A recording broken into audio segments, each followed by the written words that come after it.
Bisan og highly urbanized na ang dakbayan sa Sugbo, adun nagihapoy mga tinun-an nga maglakaw sulod sa 2 ka oras agi sa mga sapa aron lang maabot ang eskwelahan.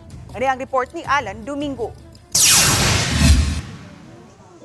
Alas 6 pasado sa buntag nakabot sa Napo Elementary School sa barangay sa Pangdako ang Mag-agang Jose ug Kim Shane Taburnal, mga tinun-an sa grade 6. Kadlawon pa ay sila migikan sa ilang Pinoyanan sa silingang sitio Kahugan, hilit og bukid nga bahin sa Sapangdako.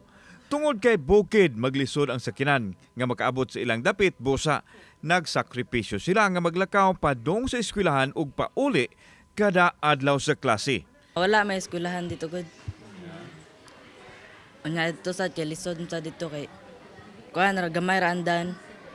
Kapoy sad kayo maglakaw kung ang papa maninda siya manggak nya. Kanang usay maglakaw rami usay kwaon sad mi. Lawom ang hinungdan sa paningkamot ni Jose nga makatabang siya maapuhan nga maoy nag-amuma kaniya sukad siya biyai siya magginikanan nga nagkabuwag na. Samtang naatla namo si Christy May Roble, kuyog siyang 5 anyos nga anak nga si Piang Piang, kinder sa Napo Elementary School sa barangay sa Pangdako. Gikan usab sila sa sitio Kahugan, dili lang ang bukid ilang sakripisyo kundi mulabang usab sila tulo ka sapa. Hinuon na taora na og tulay ang 2 ka sapa nga ilang labangunon. Sa una wala pa. Wala sa sapa ra pud mi agi nya.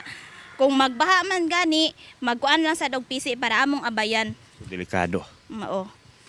Usa lang nis mga tulay nga agianan sa mga mulupyo dito sa sitio Kahugan. May gani garon kay doon na tulay kay sa una sa pamam sa kalisod ang inyong agianan gikan sa inyong dapit. Gamay ra sir, gahas ra man so sa una nga wala pa ni sponsor dito nga pasaminto, so gahas lang lapok jud ang among dalan. Mas gipili sa matinun-an ang maglakaw padung og pauli kay mahal ang pliti sa motor ug delikado usab kuno kaayo ang agianan. Maglakaw ra mi sir. Ano man? Kay mahal man pud ang pliti niya kaming tulo, so kanang complete na mo nga to padungari so 100.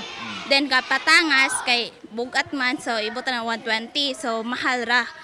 Matod sa prinsipal sa tunghaan nga adunay mokapin sa 20 ka mga tinun-an nga gikan sa silingang sitio Kahugan.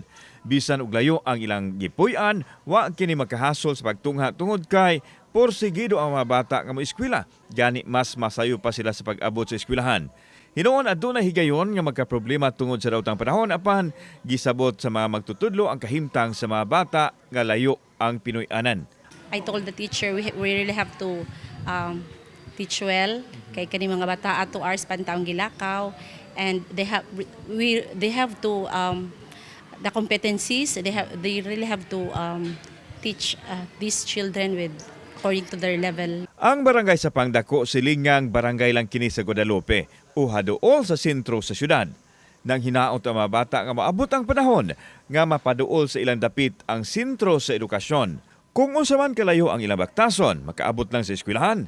Ingon usab kuno niini, kalayo unta ang maabtan sa higayon nga mahatagan og katumanan ang ilang pangandoy nga makahuman sa pag-eskwela nga mauyawi silahang kaugmaon.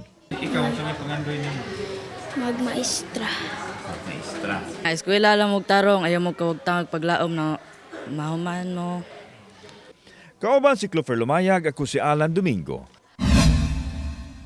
Balitang Bisdak.